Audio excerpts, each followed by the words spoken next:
Gentleman yields back the remainder of his time. The gentleman from California, Mr. Sherman, is also banking member of the Subcommittee on Capital Markets, is now recognized, ranking member, I should say, is now recognized for 5 minutes. This is an unusual hearing. We're considering a bill that's been noticed for this hearing to eliminate the dual mandate. We all know that Americans want two things: stable prices and low inflation on the one hand, and lots of jobs where bosses are nice and perhaps generous because the number of jobs exceeds the number of workers. Of course, those are in conflict with each other, as lower interest rates will produce more economic growth and jobs, at least in the short term, and in order to achieve stable prices, you sometimes need higher interest rates that lead to fewer jobs. We don't make it easy for the Fed.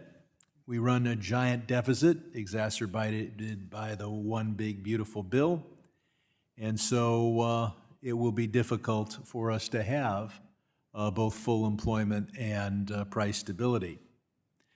It's no secret that, Democrats criticize the president as not being erudite and academic, but it appears, and this is, I think, a secret, that he actually speaks the Turkish language, and he's been listening to Erdogan in the original Turkish, both in terms of interfering with the central bank and with attitudes toward democracy and the rule of law.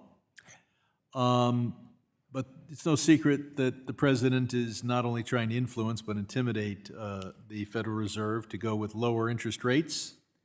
Yet the bill before us, brought up by our Republican colleagues, would eliminate the dual mandate and push us toward higher interest rates in order to achieve price stability without worrying about employment. So I'm worried about jobs. I'm worried about the jobs of my constituents, but I'm particularly worried about the jobs of Democratic members of Congress. You see, it's our job to obstruct and criticize Donald Trump and to work against his objectives. And when Republicans start doing that, they're taking our jobs. And the fact that Republicans would be arguing, in effect, for higher interest rates at a time when the president is pushing the other direction, I find surprising. But the dual mandate is something that is not found in the Old or New Testament, nor in the Quran. And I would argue that we should add a third element, though subordinate to the dual mandate, and that is we should look at what the Fed does to reduce the deficit of the United States, the debt of the United States. We're running the largest debt in the history of the universe, and there are two ways the Fed can do that. One is by quantitative easing or building its balance sheet. It has sometimes produced a profit of over $100 billion for the federal government. And only the Fed could look at a $100 billion profit and say that's an unwanted byproduct of what they're doing.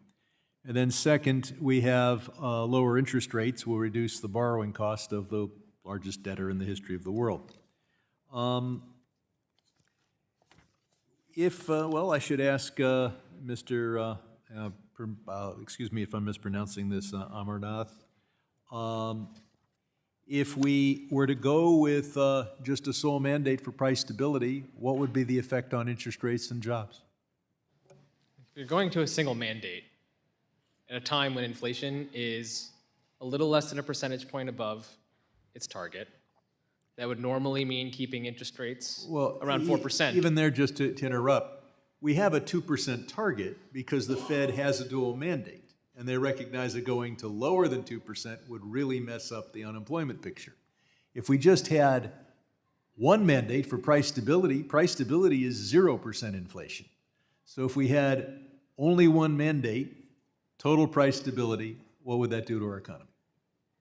If stable prices is interpreted as 0% inflation, then you would have to have even tighter policy, right? If Congress wishes to legislate a 0% inflation target, that would imply that we have a pretty substantial gap between where inflation is and where inflation, as Congress wants it to be.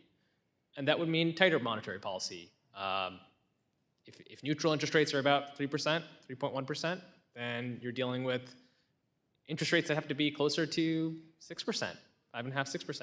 I would point out the word stable means 0% increase and 0% decrease. I don't think there's any doubt that the 2% target is there only because of a dual mandate, and I yield back.